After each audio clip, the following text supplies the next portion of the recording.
Glória a Deus. Eu vos saúdo a todos com a paz do Senhor Jesus Cristo. Paz e graça vos sejam multiplicadas. Pastor Fabiano Santana, seu irmão em Cristo. Meus queridos e amados irmãos, eu estou fazendo essa live para nossa edificação espiritual e para nós aprendermos mais a palavra de Deus. Nós somos eternos aprendizes e eu estou fazendo essa live para nossa edificação espiritual e para nós aprendermos mais sobre a palavra de Deus. Antes de iniciar mais live, eu quero dizer para os irmãos que eu tenho 2 canais no YouTube.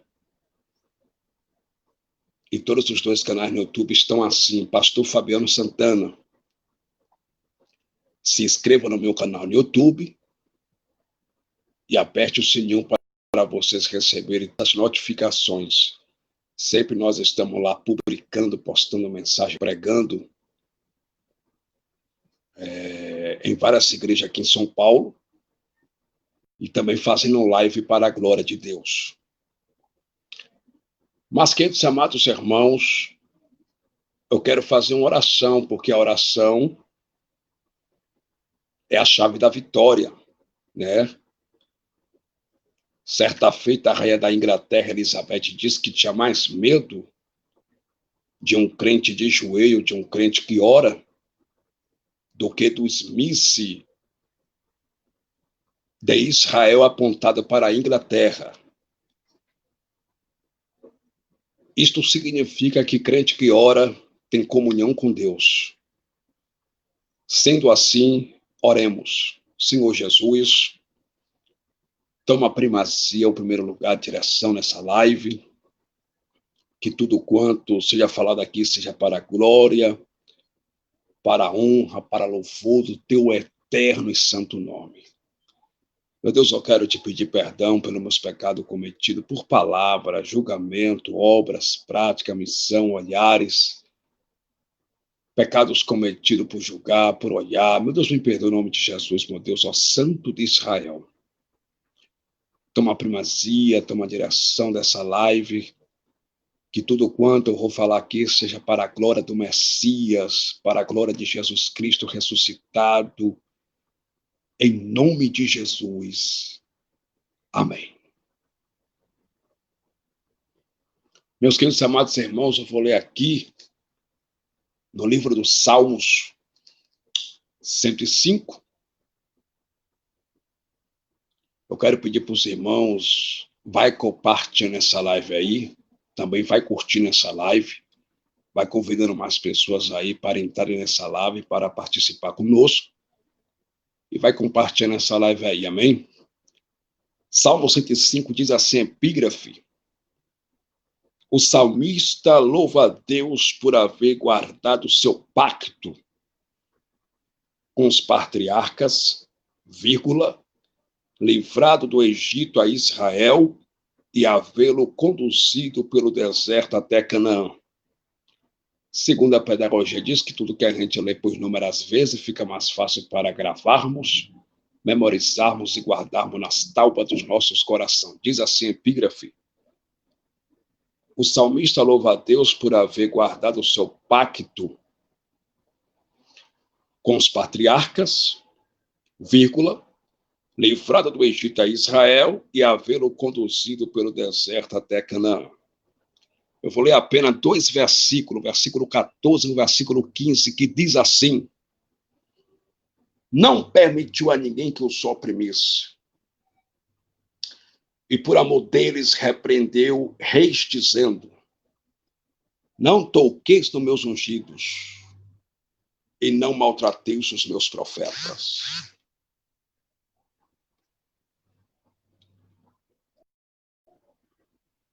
Queridos e amados irmãos,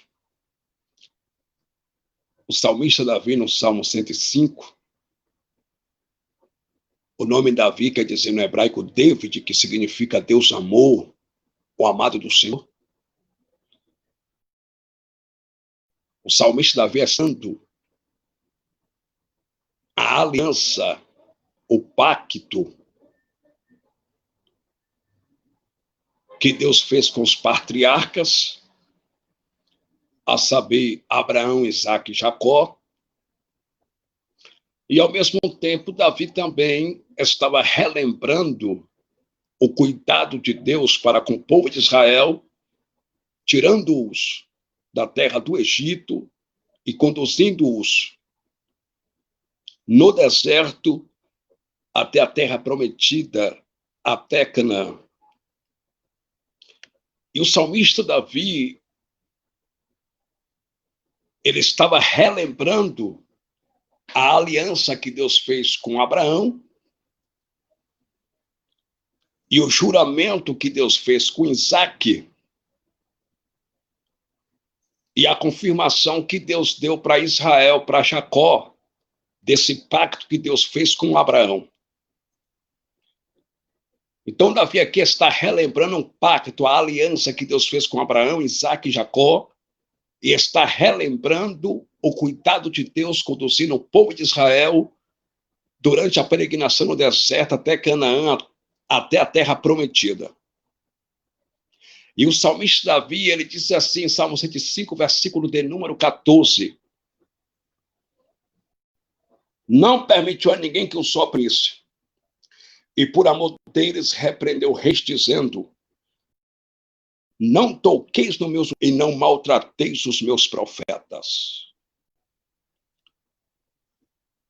Os pastores, cães gulosos, falsos profetas mercenários, eles se intitulam como ungidos de Deus. E eles dizem que são ungidos do Senhor, que ninguém pode falar deles, que ninguém pode tocar neles, que eles são intocáveis, que eles são pessoas especiais, que eles são ungidos de Deus. Mas eu venho aqui como servo de Deus nessa live desmascarar essa mentira desses pastores. Porque pastor nenhum é ungido de Deus. O único ungido de Deus, ou os únicos ungidos de Deus na Bíblia, eram reis, profetas, juízes e sacerdotes. O azeite na antiga aliança, no Velho Testamento da Bíblia, que recebe o nome de veterotestamentário bíblico, o azeite era usado para consagrar 4 classes de pessoas. Primeiro, sacerdote. Segundo, juízes. Terceiro, profeta. E quarto, reis de Israel. Então, na Velha Aliança, no Antigo Testamento da Bíblia, só quem eram ungidos eram reis, eram profetas, eram juízes, eram sacerdotes. Mas na nova aliança, na graça de Deus e em graça, no novo pacto, que é superior ao antigo pacto, na nova lei da graça de Cristo Jesus, que é maior, superior e melhor do que a lei de Moisés, todos os crentes são ungidos de Deus. Só que no Salmo de número 105, versículo 14, Davi disse que por amor ao povo de Israel, Deus repreendeu a reis dizendo, não toqueis nos meus ungidos e não maltrateis os meus profetas. A pergunta que não quer cair é, que ungidos são esses que o salmista Davi estava falando? Esses ungidos aqui no livro do Salmo 105 está se referindo, está falando de Abraão, Isaque e Jacó, e está falando do povo de Israel, porque eles sim eram ungidos de Deus. Só que os pastores me ensinaram, cães gulosos, falsos profetas das igrejas brasileiras no Brasil, eles usam textos isolados da Bíblia para se beneficiarem para benefícios deles. E eles se intitulam ungidos do Senhor, ungidos de Deus. Mas é mentira. Eles falam isso para oprimir pessoas, ou seja, para oprimir as pessoas e conduzi-las mesmas debaixo do seu cabresto e dizer que ninguém pode questionar a Bíblia para eles, que ninguém pode repreender eles, que ninguém pode falar nada deles, porque eles são os intocáveis do Senhor, eles são os ungidos de Deus, eles são pessoas especiais, mas isso é heresia, isso é mentira. Porque no Salmo 105, versículo 15, quando diz assim, não toquei nos meus ungidos e não maltratei meus profetas, está se referindo à aliança, rapaz, o pacto que Deus fez com Abraão, com Isaac e Jacó, e está se referindo ao povo de Israel. E Davi foi bem taxativo no proferir, quando ele disse que por amor a Israel, Deus repreendeu a reis no deserto, dizendo, olha, não toquei nos meus ungidos. Que ungidos são esses? Israel. E não maltratei meus profetas. Então, no livro do Salmo 105, versículo 14 e 15, está se referindo a Israel. Está falando de Abraão, de Isaac e de Jacó, porque Davi estava relembrando o pacto que Deus fez com Abraão, Isaac e Jacó, e Davi também estava falando e relembrando do cuidado de Deus com o povo de Israel durante a peregrinação no deserto até Canaã, até a terra prometida. E no Salmo 105, versículo 13, olha o que Davi disse. Davi disse assim, quando andavam de nação em nação, e de um reino para outro povo, quando Israel andavam de nação em nação, de cidade em cidade, de um reino para o outro, de nação em nação. Aí no versículo 14, Davi disse, não permitiu a ninguém que os oprimisse. Quer dizer, durante a peregrinação de Israel no deserto, e quando o povo de Israel andava de nação em nação e de um reino para o outro, de cidade em cidade, Deus não permitiu que ninguém os oprimisse durante a peregrinação no deserto. E por amor a Israel, Deus repreendeu a reis, dizendo, não toquei nos meus ungidos, e não maltratei os meus profetas. Então, não tenha medo dos pastores de hoje. Não fique assustado com os pastores de hoje. Porque muitos pastores que se intitulam ungidos do Senhor, ungidos de Deus, eles dizem, se você falar de mim, você vai ficar de cadeira de roda. Se você falar de mim, você vai ficar paralítico, você vai morrer. Eles falam isso para meter medo nas pessoas e para aprisionar as pessoas dentro dos seus tempos religiosos e para colocarem pessoas debaixo do seu cabresto, para que essas pessoas não denunciem as suas mentiras, as suas heresias, os seus roubos com o nome de Deus, e para que as pessoas fiquem mudas, caladas. Eles usam um texto isolado da Bíblia para benefício próprio. Então, querido, pastor não é ungido de Deus. Apóstolo não é ungido de Deus. Bispo não é ungido de Deus. Pastora não é ungida de Deus. Nem no dicionário da língua portuguesa existe a palavra pastora, muito mesmo na Bíblia, rapaz. Raquel era pastora, mas de bicho. Não era de gente, não. Raquel era pastora de ovelhas, de bicho.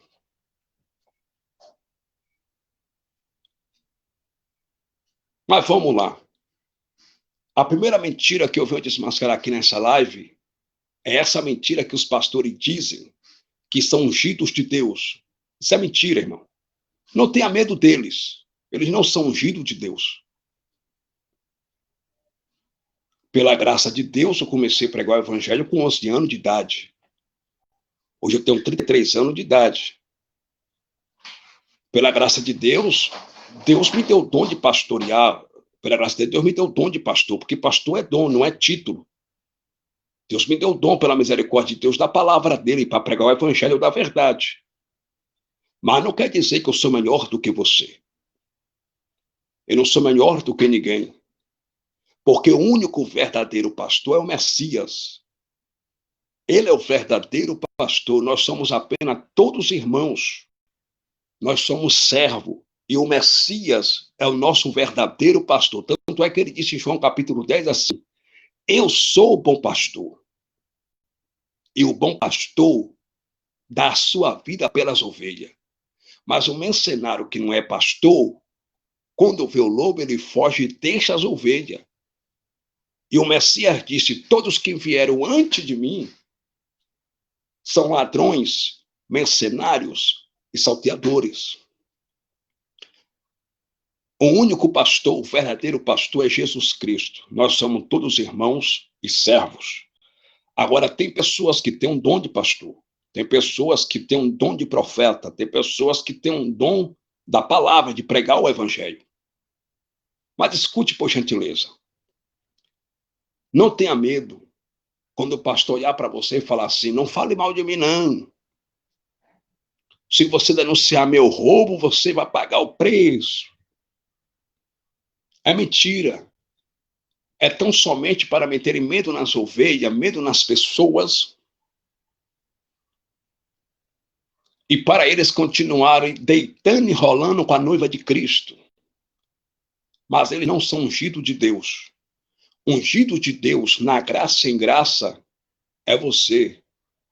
Ungido de Deus, na graça e em graça, são pessoas, não tem nada a ver com líderes religiosos. Ungidos de Deus na graça é a noiva de Cristo. É todo aquele que fala a verdade, que prega a verdade, que reconhece o sacrifício de Jesus na cruz do Calvário, que reconhece que fora de Jesus não há salvação, que reconhece que só há um mediador entre Deus e os homens, Jesus Cristo, homem, que reconhece que só Jesus Cristo salva, que reconhece o sacrifício de Jesus na cruz do Calvário. Todas as pessoas que crê no Senhor Jesus Cristo são ungidas de Deus no Novo Testamento da Bíblia. Você é ungido de Deus. Eu sou ungido de Deus. Nós somos ungidos de Deus. Então, quando o pastor fala assim: se você denunciar que eu estou roubando, que eu estou pregando mentira, se você me questionar, Deus vai pesar a mão sobre você.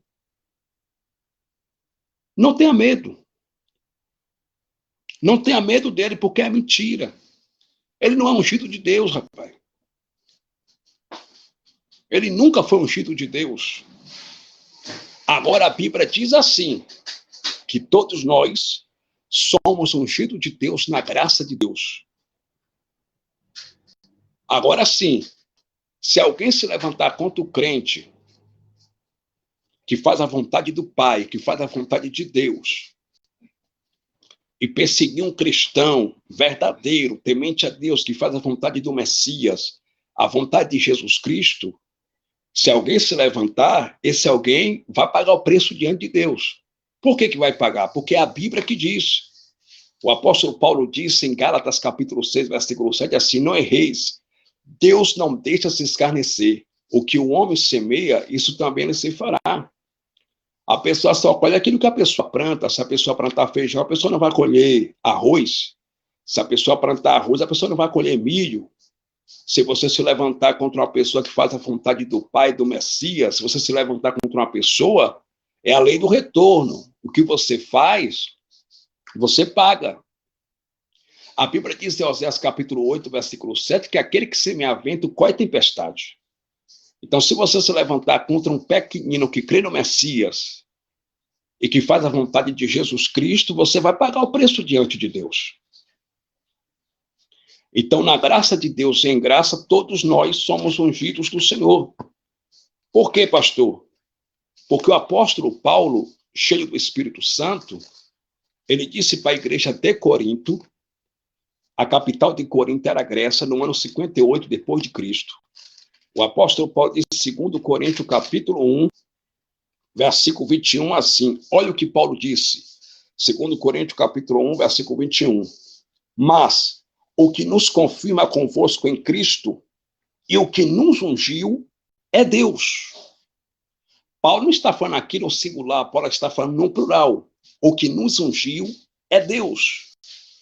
Então, na graça de Deus, todos nós somos ungidos de Deus.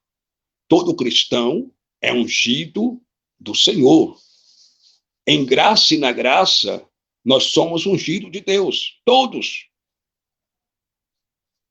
Toda pessoa que reconhece o sacrifício de Jesus na cruz do Calvário e serve a Jesus Cristo é ungido do Senhor. São ungidos de Deus. Olha o que Paulo disse em Efésios, capítulo de número 1, versículo 13. O apóstolo Paulo escreveu sua carta de cunho paulino, de autoria paulina, para a igreja de Éfeso, no ano 58 depois de Cristo. E os irmãos na distinta cidade de Éfeso se reuniam não no templo, mas em casas, porque a igreja naquela época não era em templos. A igreja se reunia como igreja em casas, porque a igreja não é o templo feito de pedra pelos homens. A igreja são pessoas, a igreja somos nós. E na progressiva cidade de Éfeso tinha um grupo de irmãos que se reunia nos lares, em casa, para aprender o evangelho e perseverarem na fé, na doutrina dos apóstolos.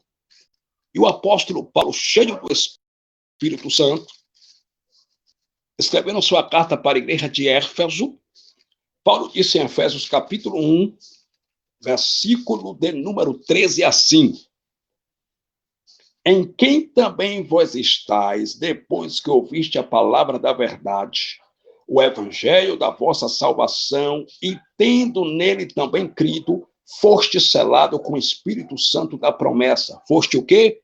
Selados. A partir do momento que a pessoa reconhece o sacrifício do Messias na cruz do Calvário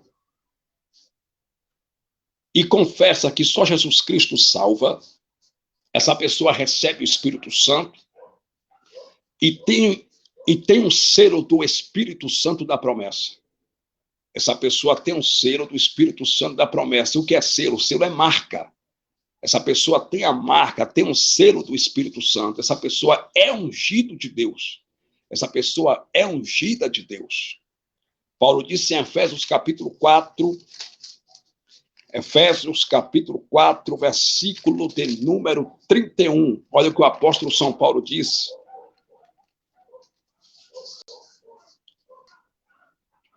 Perdão, versículo 30. Paulo disse assim: e não entristeçais o Espírito Santo de Deus, no qual estáis selado para o dia da redenção. No qual estáis o quê? Selados. Então você é selado, irmão. Você tem um selo do Espírito Santo do Pai. Você tem um selo do Espírito Santo da promessa. Você é ungido de Deus.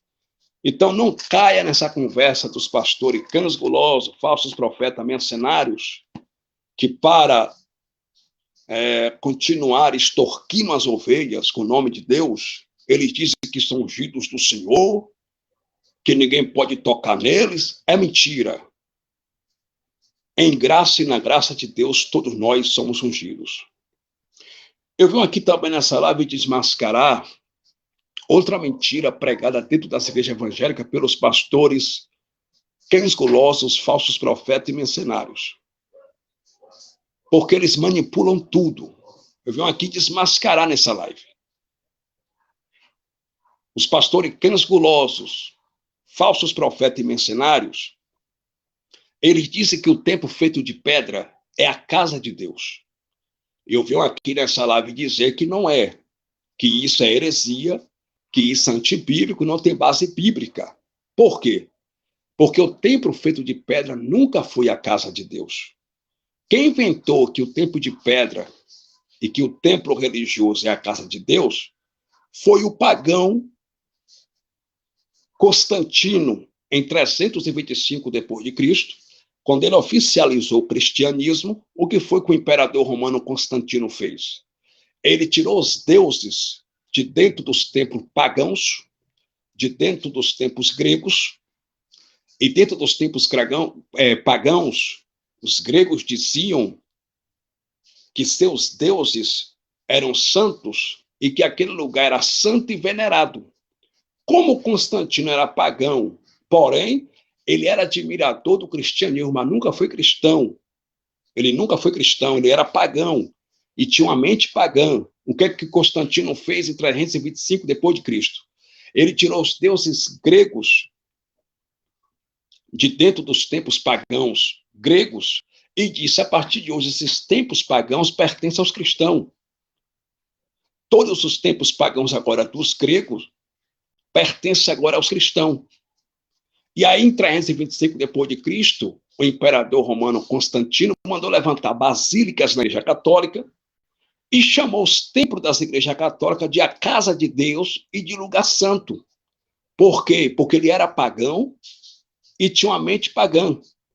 Todas as vezes que um pastor abre a boca, não esqueça mais isso.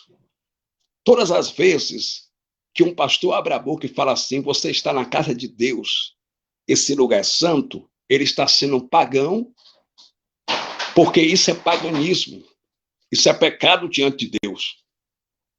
Ele está sendo pagão, porque quem inventou isso foi um pagão por nome Constantino, em 325 depois de Cristo. Porque a igreja não é um templo de pedra. O apóstolo Paulo disse em Atos dos Apóstolos, capítulo 17, versículo 24, assim: Deus não habita em templo feito por mãos humanas. O diácono Estevão, cheio do Espírito Santo, ele disse em Atos capítulo 7, versículo 48, e por sinal Estevão foi morto apedrejado, porque pregou contra o templo de Jerusalém. Ele pregou contra o templo e pregou acerca do nome de Jesus Cristo. Ele disse: quem salva não é o templo, quem salva é o nome de Jesus. E ele, ao pregar contra o templo e pregar acerca do nome de Jesus, ele foi apedrejado até a morte. Então, escute isso aqui. O diácono Estevão disse em Atos capítulo 7, versículo 48, assim: o Altíssimo não habita em templo feitos por mãos de homens. Então, Deus não habita em templo feito por mãos de homens, por mãos humanas, templo de areia, brita, cimento, broco. Deus não está lá dentro. Deus não está dentro do templo da Assembleia de Deus, da Quadrangular, da Batista, da Deus e Amor. O templo que Deus habita são pessoas. O templo de Deus são pessoas. A palavra igreja no grego recebe o nome de eclésia, que vem de eclesiologia, que quer dizer chamado de dentro para fora. A igreja não é um espaço físico. A igreja é um organismo vivo. A igreja é viva. A igreja de Jesus Cristo são pessoas e não um lugar. Eu sou a igreja. Nós somos a igreja. Você é a igreja. No Antigo Testamento da Bíblia, que recebe o nome de Veterotestamentário Bíblico, segundo a lei de Moisés, segundo a lei mosaica, existia um santuário e um culto divino. Olha o que o autor aos Hebreus diz, em Hebreus capítulo 9. Hebreus capítulo 9 diz assim: ora, também o primeiro tinha ordenanças. O primeiro aqui é a lei mosaica, que foi abolida no Gólgota, que foi abolida na cruz do Calvário. Tinha ordenança de culto divino e um santuário terrestre. Então, na lei de Moisés, na lei mosaica, existia ordenança de culto divino e um santuário terrestre. Mas depois da morte e ressurreição do Messias, Jesus Cristo não mandou seus discípulos congregar em templos nenhum. Jesus Cristo não mandou os apóstolos congregar em templos nenhum. Jesus Cristo, ele nunca mandou os discípulos abrirem templos religiosos e chamarem de igreja. Na graça de Deus e em graça, eu sou a igreja, você é a igreja. Jesus nunca mandou apóstolo nenhum abrir templos e chamar de igreja.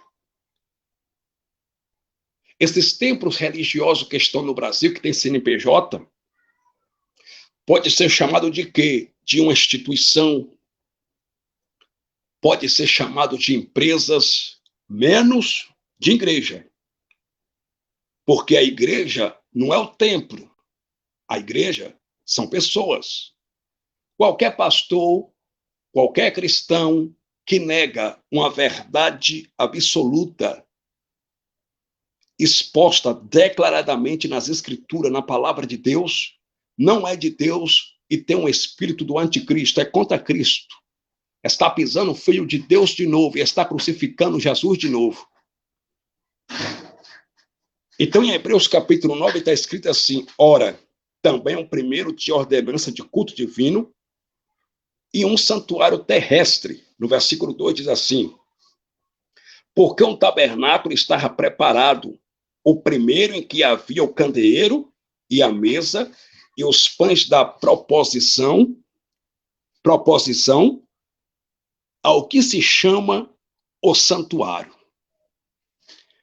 Então, a Israel, na lei de Moisés, existia o templo de Salomão, que foi chamado de casa de sacrifício, porque era necessário. Por quê? Porque ali estava em vigor o sacerdócio levítico. E os sacerdotes, eles eram sacerdotes pecadores, fracos, na lei de Moisés, e eles dependiam de terem lugar para oferecerem sacrifício pelos seus próprios pecados e pelos pecados do povo de Israel. Porque qual era a função, qual era a missão dos sacerdotes levíticos da linhagem de Arão? Oferecerem sacrifício pelos seus próprios pecados e pelos pecados do povo de Israel.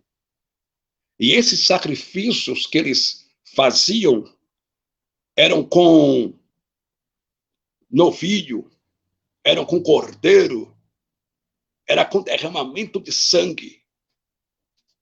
Porque quase todas as coisas, segundo a lei de Moisés, se purificava com sangue, com derramamento de sangue, que era chamada expiação pelo pecado. Todas as vezes que o povo de Israel pecavam contra Deus, cometendo um pecado de adultério espiritual, de idolatria, adorando outros deuses, Arão, sacerdote, e os sacerdotes levíticos ofereciam sacrifício pelos seus próprios pecados e pelos pecados do povo de Israel. Mas a lei sacerdotal acabou na cruz do Calvário. O sacerdócio findou, acabou, foi abolido na cruz do Calvário. E nós hoje temos um sacerdote que recebe o nome de sumo sacerdote eterno, não terrestre, mas espiritual. E o nome dele é o Messias, é Jesus Cristo ressuscitado para a glória de Deus Pai. Então, presta atenção. Hebreus capítulo 9, versículo de número 2. Porque um tabernáculo estava preparado, o primeiro em que havia o candeeiro e a mesa e os pães da proposição, ao que se chama o santuário. Então, no Antigo Testamento, a habitação de Deus era em tabernáculos, como Moisés levantou o tabernáculo e a glória de Deus encheu o tabernáculo, no livro do Êxodo,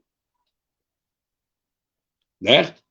Êxodo capítulo 40, versículo 34, está escrito: e acabando Moisés de levantar o tabernáculo, a glória de Deus encheu o tabernáculo. Então, a presença de Deus estava dentro do tabernáculo físico, literalmente falando. Porque na antiga aliança, no Antigo Testamento da Bíblia, a habitação de Deus era em casa de cedro, era em tabernáculos, era em cabanas, era em tendas, e era no templo de Jerusalém. Era no templo de Salomão. E o templo de Salomão recebeu o nome de casa de sacrifícios. Mas depois da morte e ressurreição do Messias, meu irmão, isso tudo foi abolido na cruz. E a habitação de Deus hoje é no meu corpo. A igreja de Cristo são pessoas. Por isso que o apóstolo da graça, São Paulo, escrevendo para a igreja de Corinto, 1 Coríntios, capítulo 3, versículo 16, Paulo disse assim: o vosso corpo é templo do Espírito Santo. 1 Coríntios, capítulo 6, versículo 17, Paulo disse: o vosso corpo é templo e morada do Espírito Santo. Então, a igreja são pessoas, o templo somos nós. O que passa disso são inversonices dos homens que estão aí ricos, gordos, comercializando o nome de Jesus, vendendo a fé. Eles vendem tudo, eles negociam tudo, oração. Eles vendem até o nome de Deus para ficarem a cada dia ricos e poderosos na terra. Mas escute isso aqui. O juízo de Deus virá sobre os pastores mercenários. Essas filhas da grande Babilônia, todas fecharão as suas portas. Apocalipse capítulo 18, caiu, mas caiu o quê? A grande Babilônia. A mãe da soberba, da idolatria, a mãe da prostituição, a mãe do comércio, da comercialização com o nome de Deus. Caiu a grande Babilônia, a mãe da prostituição. Prostituição ali é prostituição espiritual. A mãe do comércio, a igreja que se prostituiu, a igreja apóstata, que ensina falsas doutrinas, que prega heresia, que prega mentira para o povo. Caiu a grande Babilônia, a mãe do comércio, e ela se tornou morada de demônios. Peraí. Babilônia fala de uma igreja prostituída, do sistema político junto com o sistema religioso. Babilônia, a mãe do comércio, da comercialização, que faz comércio com o nome de Deus. Caiu a grande Babilônia e se tornou morada de demônios. Peraí. Então, todos os templos religiosos, aonde ensina mentira e prega mentira para o povo, são casas de demônios. Porque a grande Babilônia, que é a mãe desses templos religiosos, se tornou casas de demônios. Caiu a grande Babilônia e se tornou morada dos demônios. Então, esses templos religiosos, onde os caras mentem, quem está lá dentro é o Espírito Santo, é Deus? Ou quem está lá dentro? Demônios. Os pastores cães gulosos, falsos profetas, me ensinaram, pregam mentira para cada dia enriquecerem e para sustentarem seus templos religiosos. A Bíblia diz em João capítulo 8, versículo 44, que o diabo é o pai da mentira.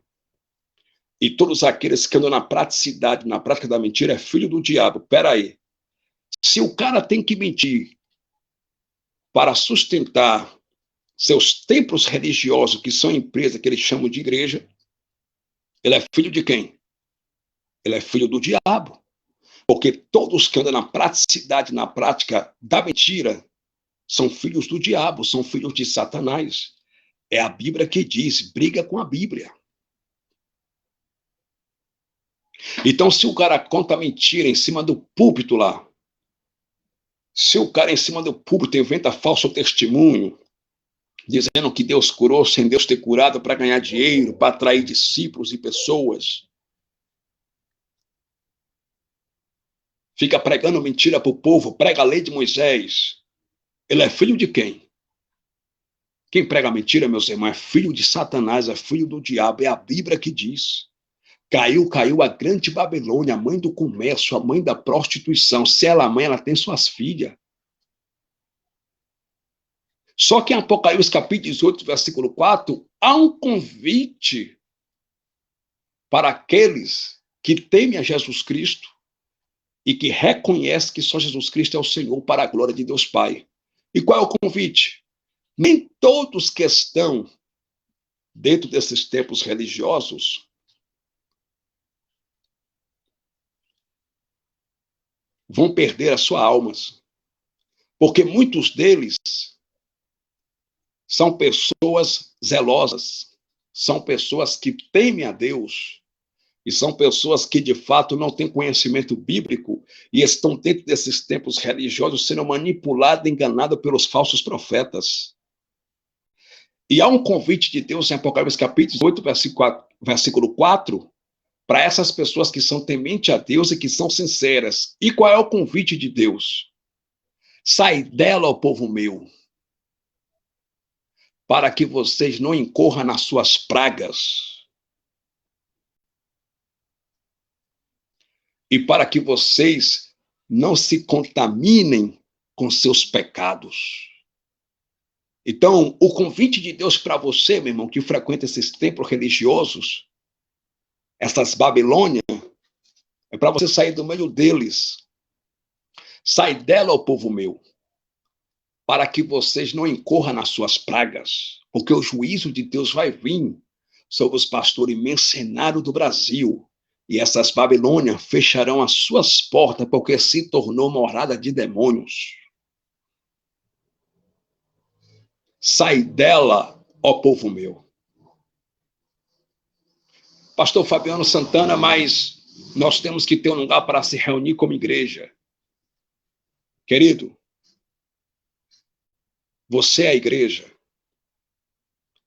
A igreja está num restaurante almoçando.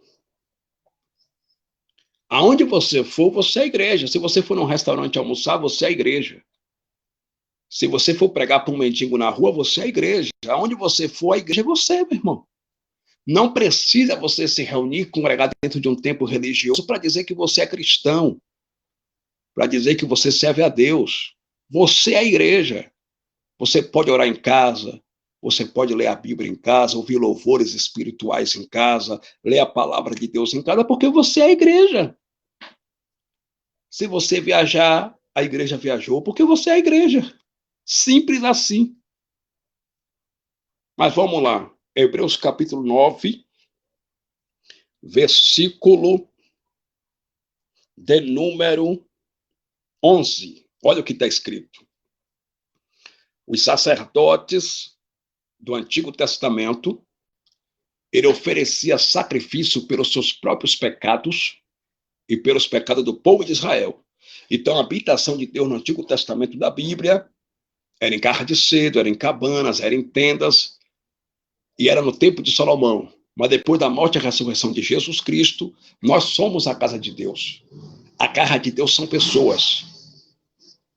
Então, nunca mais chame templo religioso de lugar santo e casa de Deus, porque lá não é casa de Deus e também não é lugar santo. Santo para Deus é o nosso corpo. A igreja somos nós, chamados de dentro para fora. O que passar disso é mentira dos pastores mercenários. Todos os sacrifícios que os sacerdotes ofereciam, faziam na antiga aliança, no Antigo Testamento da Bíblia, eles utilizavam cordeiro, novilho, animais para expiação do pecado. E eles ofereciam sacrifício pelos seus próprios pecados e pelos pecados do povo de Israel. Mas isso tudo foi cravado na cruz. O sacerdócio levítico findou, acabou na cruz do Calvário. Aí a Bíblia diz, Hebreus capítulo 9, versículo 11, o autor aos Hebreus diz assim: mas, vindo Cristo sumo sacerdote dos bens futuros, por um maior e mais perfeito tabernáculo, não feito por mãos. Isto é, não desta criação, Queridos, Cristo não tem templo religioso na terra. O tabernáculo de Cristo, segundo o autor dos Hebreus aqui, diz que o tabernáculo de Cristo não é feito por mãos humanas. O tabernáculo de Cristo não é desta criação. O tabernáculo de Cristo é espiritual na graça de Deus. O tabernáculo de Cristo não é terrestre. O tabernáculo de Cristo não é da terra. O tabernáculo de Cristo é espiritual. Hebreus capítulo 9, versículo 12 diz assim: nem por sangue de bodes e bezerros. Por quê? Porque os sacerdotes da lei de Moisés usavam bodes e bezerros para oferecerem sacrifício pelos seus próprios pecados e pelos pecados do povo de Israel.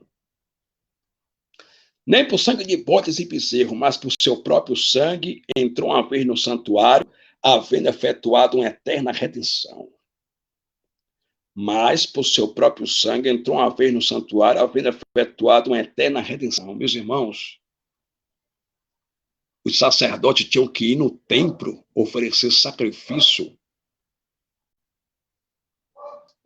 pelos seus pecados e pelos pecados do povo de Israel.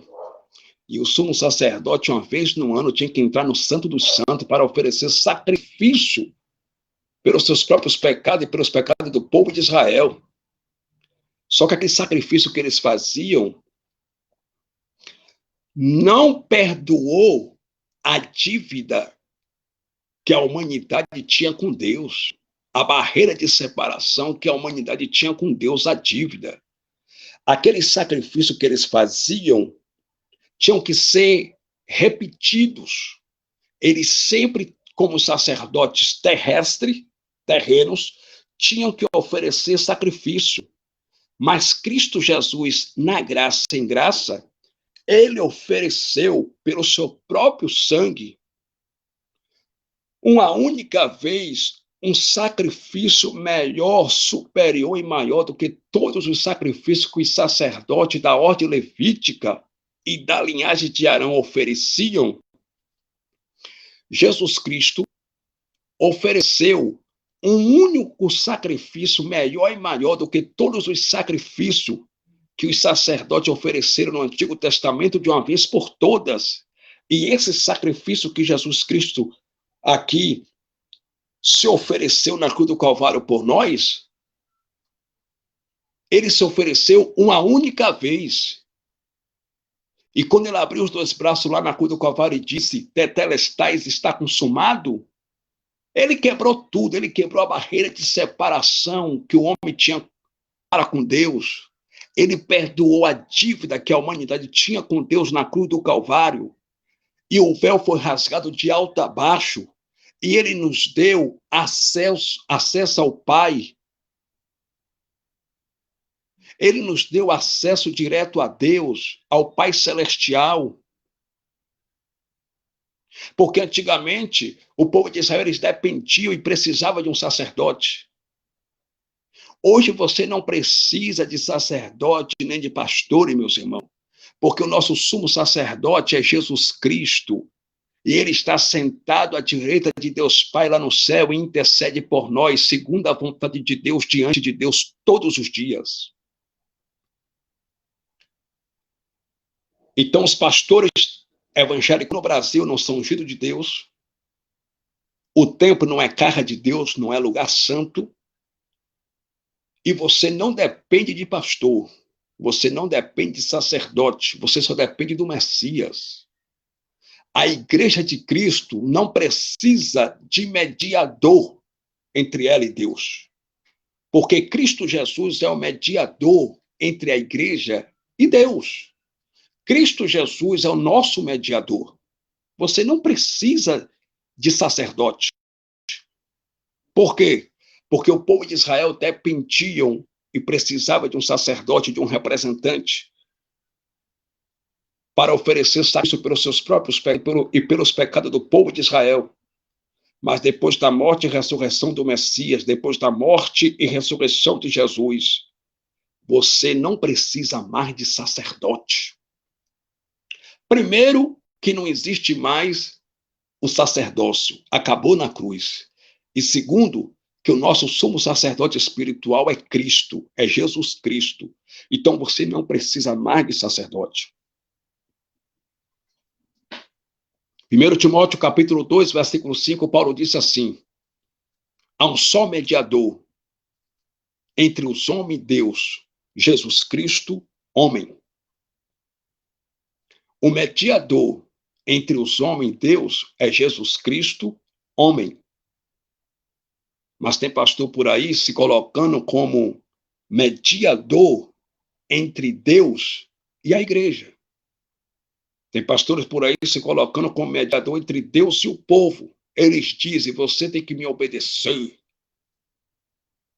Eles dizem, só quem pode interpretar a Bíblia e pregar para vocês somos nós. Só quem pode ensinar a vocês somos nós.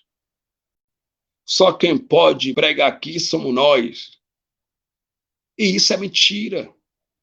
Eles são mercenários. Está enrolando o povo, pregando mentira para o povo. Por quê?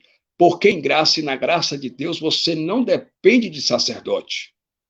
Na graça de Deus não existe sacerdote. O nosso sumo sacerdote, meu irmão, é Jesus Cristo. Olha o que está escrito no livro de Hebreus, capítulo de número 8. Hebreus, capítulo 8.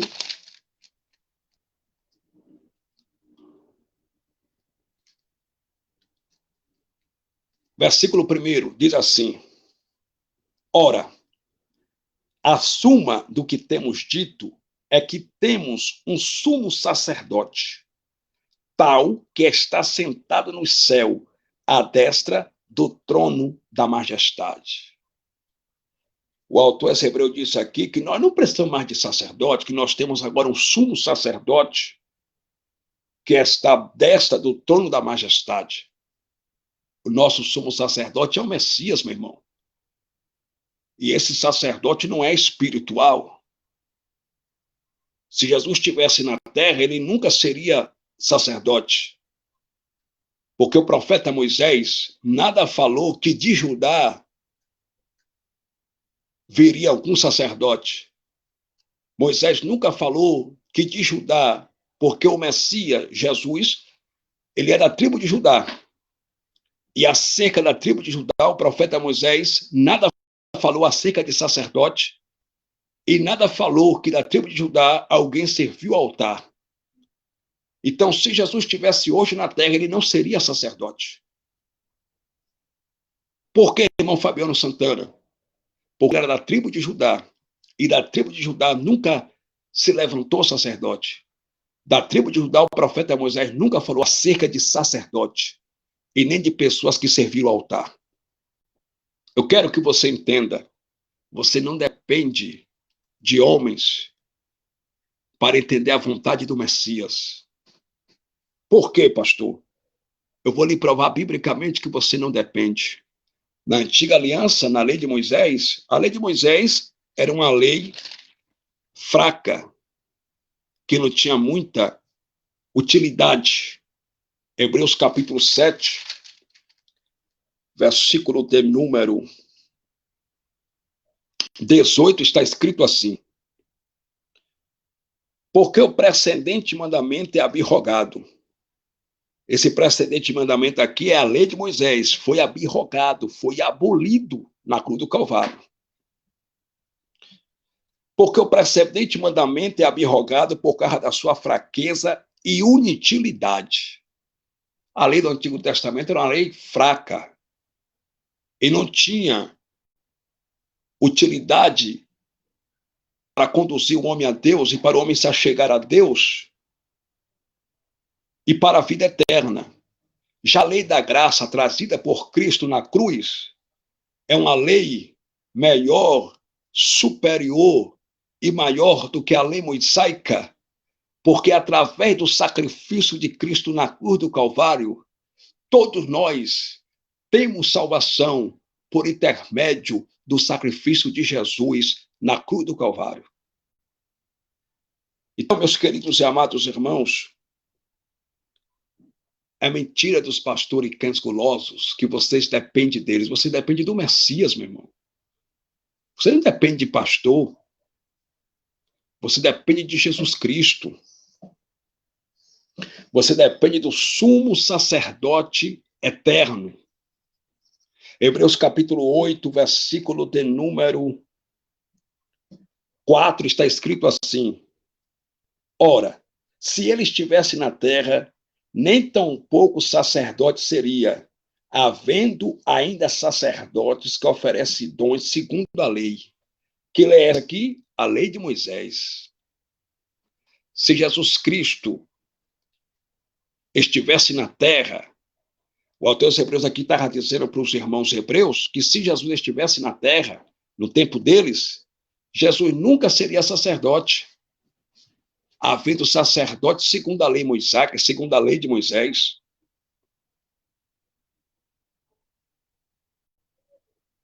Mas agora, em graça e na graça, assim que Jesus derramou até a última gota de sangue num Gólgota na cruz do Calvário, ele é o nosso sumo sacerdote eterno, espiritual, e é por meio dele que nós temos a nossa salvação. Não é por meio de homem, meu irmão. Não é por meio de pastores. Esses homens estão enganando vocês. Esses homens só querem o dinheiro de vocês. Esses homens são mercenários, salteadores. Jesus Cristo é nosso sumo sacerdote. Hebreus capítulo 8, versículo de número 8 diz assim: a lei de Moisés foi uma lei fraca e que não tinha muita utilidade, e era uma lei que sempre era quebrada. O povo de Israel sempre adulterava espiritualmente falando. O povo de Israel sempre cometia o pecado de adultério espiritual, se prostrando e adorando outros deuses, a deuses pagãos. Aí o sacerdote, repetidamente, várias vezes, tinham que oferecer sacrifício pelos seus próprios pecados e pelos pecados do povo de Israel, meus irmãos. Só que Jesus se ofereceu uma só vez na cruz do Calvário e foi suficiente, meus irmãos, para perdoar os nossos pecados e nos dar vida eterna, através do seu sacrifício, através do seu sangue derramado na cruz do Calvário. Então, como a lei de Moisés era uma lei fraca, Deus prometeu que ele ia criar uma nova lei, um novo pacto, um pacto melhor, uma lei melhor. E que através dessa lei melhor, desse novo pacto, todos iam conhecer o Messias, todos iam conhecer a Jesus Cristo, e o povo não ia mais precisar de sacerdote, nem de pessoas que lhe ensinem a Bíblia, a palavra, e nem de pagar pastor e mencionário para ensinar a palavra, porque todos iam conhecer o Messias e terem conhecimento do Messias. Hebreus capítulo 8, versículo 8 diz assim: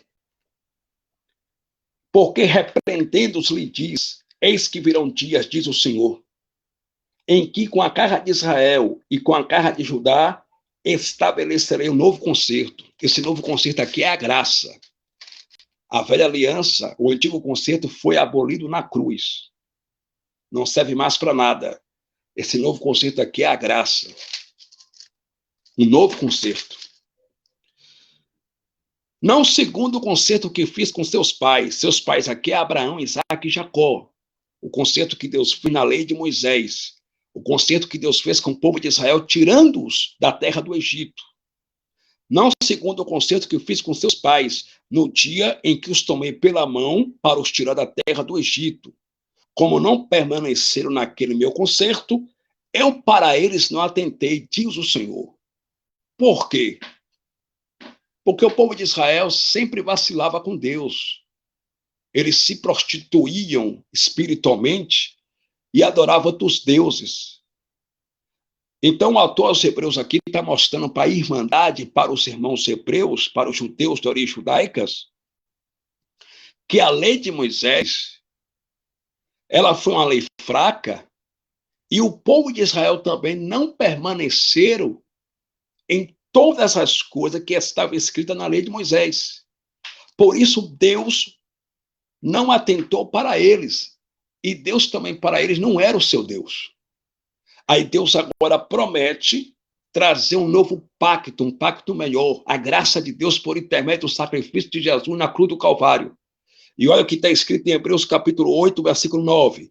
Não segundo o concerto que fiz com seus pais no dia em que os tomei pela mão para os tirar da terra do Egito, como não permaneceram naquele meu concerto, eu para eles não atentei, diz o Senhor. Versículo 10. Porque este é o concerto que depois daqueles dias farei com a casa de Israel, diz o Senhor, porei as minhas leis no seu entendimento e em seu coração as escrevereis. E eu lhes serei por Deus e eles me serão por povo. Versículo 11. Essa aqui é para quebrar as pernas dos mercenários. E não ensinará cada um ao seu próximo, nem cada um ao seu irmão, dizendo, conhece o Senhor? Porque todos me conhecerão, desde o menor deles até o maior. Então, através da graça de Deus, através do novo concerto que Deus disse que ia fazer com o seu povo, na graça, através do sacrifício de Jesus na cruz do Calvário, o autor aos Hebreus aqui disse para os irmãos que quando Deus fizesse esse novo concerto, esse novo pacto, não ia precisar mais que ninguém ensinasse ninguém a palavra de Deus. Não ia precisar mais que ninguém ensinasse o seu próximo acerca do Messias, acerca do sacrifício de Jesus na cruz do Calvário, acerca da salvação. Por quê? Porque desde o menor até o maior iam conhecer o Messias, porque o próprio Deus ia colocar no entendimento das pessoas e no coração a sua palavra, a palavra da graça, a sua nova aliança, o seu novo concerto. E não ensinará cada um ao seu próximo, nem cada um ao seu irmão. Quer dizer, e não ensinará cada um ao seu próximo, nem cada um ao seu irmão. O que é que os pastores fazem hoje? Só quem pode pregar para vocês somos nós. Você paga para os mercenários lhe ensinar a palavra, sendo que a palavra está nas suas mãos. A Bíblia Sagrada está nas suas mãos. Para de pagar esses pastores mercenários para te ensinar, meus irmãos. Você hoje não precisa de pastor, não precisa de sacerdote, você tem um Messias. Você tem Jesus Cristo. Leia a palavra de Deus. Tudo que você quer saber sobre Deus está na Bíblia. Tudo que você quer saber sobre o sacrifício de Jesus está na palavra de Deus. E não ensinará cada um ao seu próximo, nem cada um ao seu irmão, dizendo, conhece o Senhor? Porque todos me conhecerão, desde o menor deles até o maior.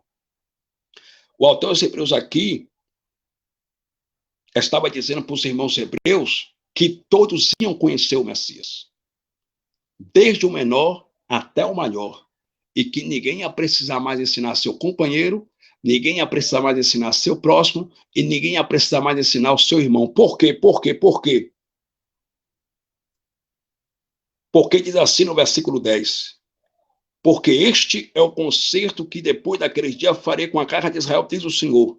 Porém, as minhas leis no seu entendimento, e em seu coração as escreverei. E eu lhes serei por Deus, e eles me serão por povo. Essas leis, no seu entendimento, e as palavras que Deus promete que escrever no coração do seu povo, é a palavra da graça. É acerca do seu Filho, Jesus Cristo, do sacrifício de Jesus. Então, meus irmãos, quero que você entenda, você não precisa de sacerdote, não existe sacerdote na graça. Você não precisa de pastor. Esses homens estão aí, meu irmão, para três coisas: matar, roubar e destruir. Os pastores gulosos, falsos profetas também ensinaram, meu irmão, estão aí para três coisas: matar, roubar e destruir, matar a sua vida espiritual. Pregando para você a lei de Moisés, levando vocês a ficar debaixo de maldição, praticando as obras da lei de Moisés. roubar seu dinheiro,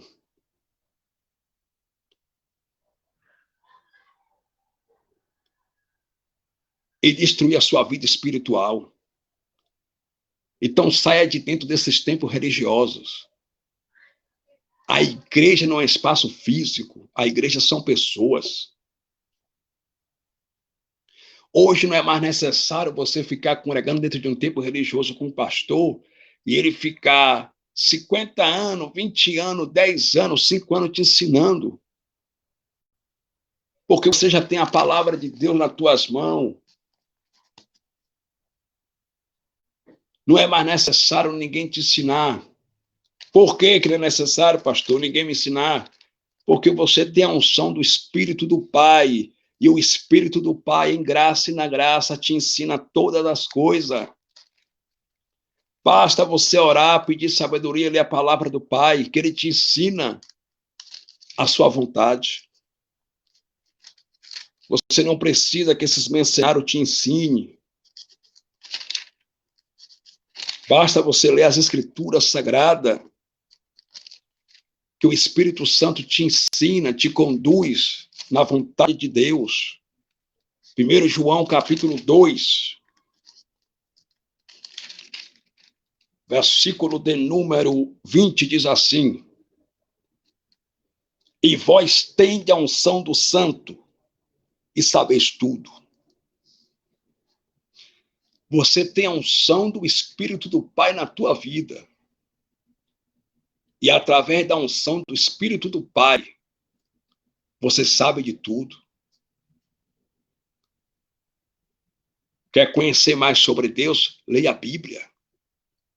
O problema é que o nosso povo hoje tem preguiça de ler um livro, de ler um jornal, muito mais a Bíblia. Eles não leem, eles não gostam de ler. A Bíblia diz em Oséias capítulo 4, versículo 6, o meu povo está sendo destruído porque lhe falta o conhecimento. Sabe que conhecimento é esse? Conhecimento da palavra de Deus. Leia uma Bíblia para você não ser enganado pelos falsos profetas. Você não precisa que padre, que bispo, que pastor, que apóstolo ensine nada, meu irmão. Porque você tem a unção do Espírito de Deus. E você sabe de tudo através do Espírito do Pai e da sua palavra. Então leia a Bíblia, examine as Escrituras Sagradas. Para de comer, meu irmão, da mão desses mercenários. Os pastores e mercenários estão em desespero, estão desesperados porque a palavra está chegando no povo. A verdade está chegando no povo e o povo está se libertando do sistema religioso.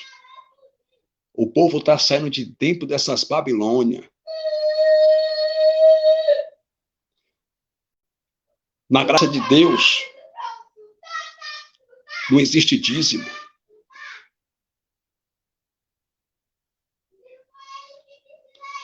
Os pastores mercenários pregam muito sobre dízimo.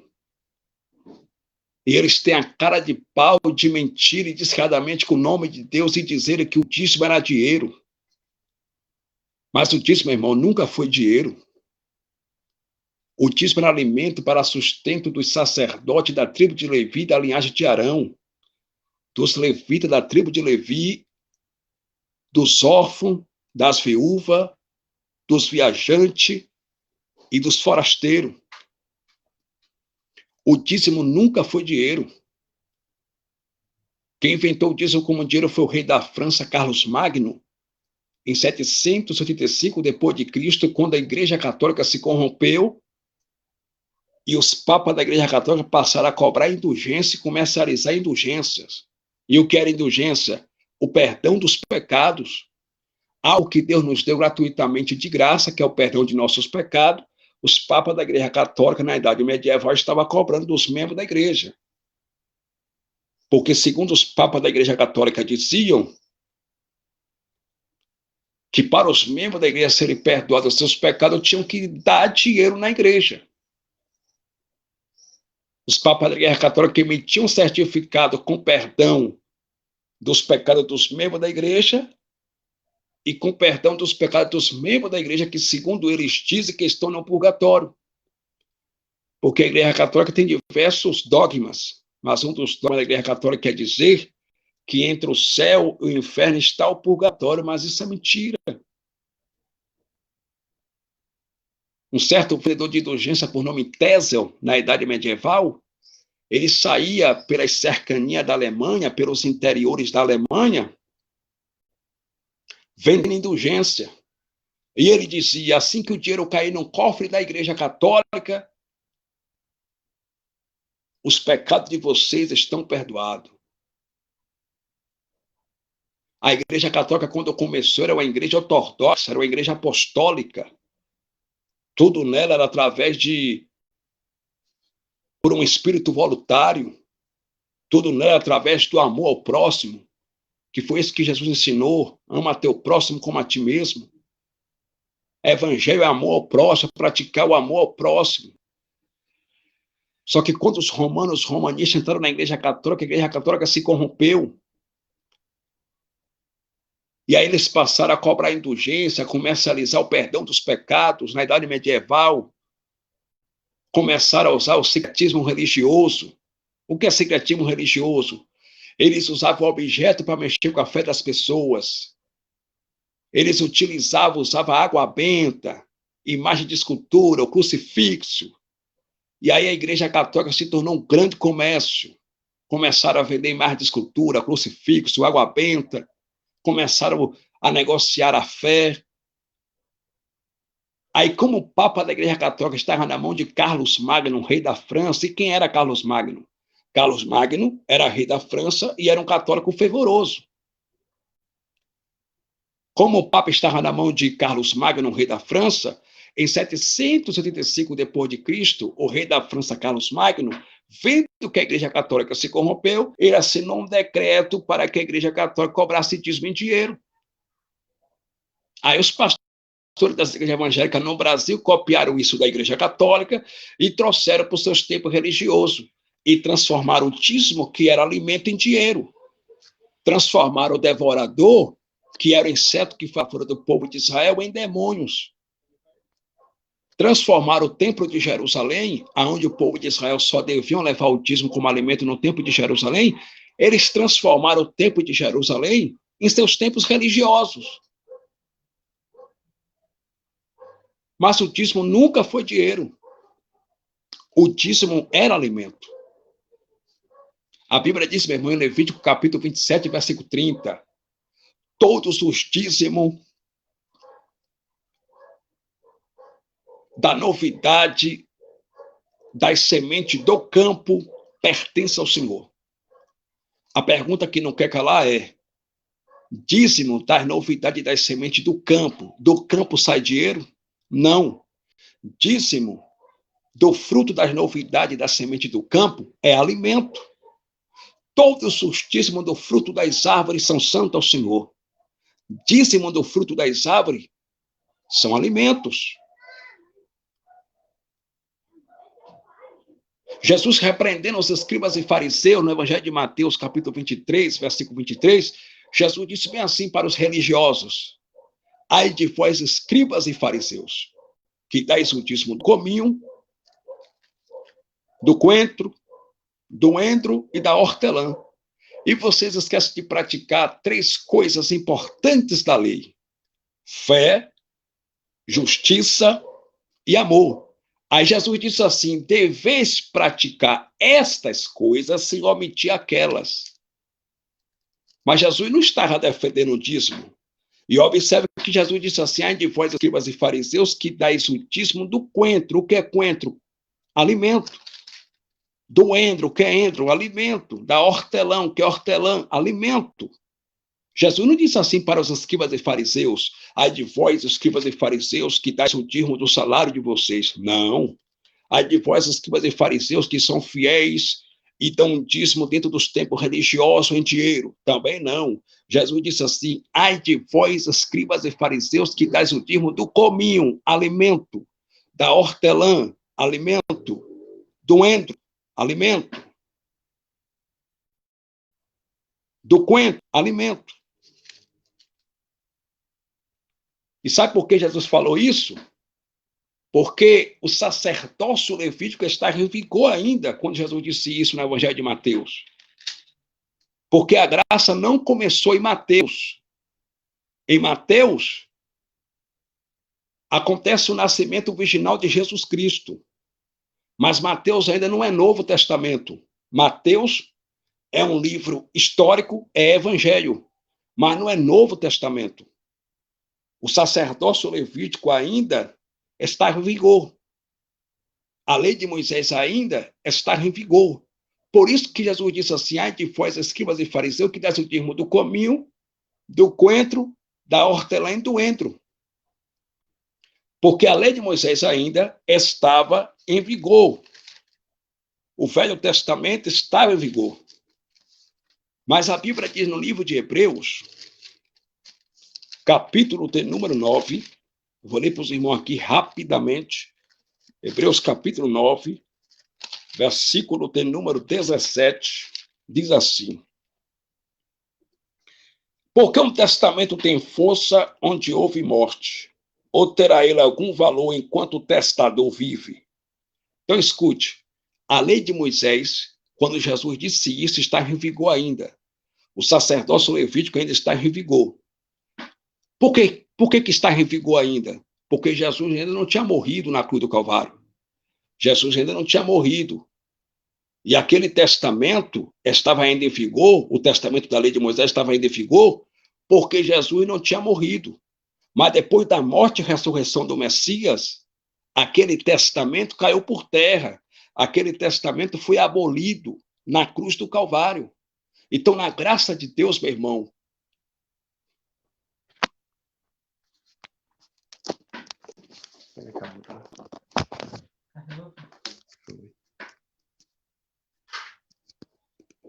essa aqui foi a nova, foi?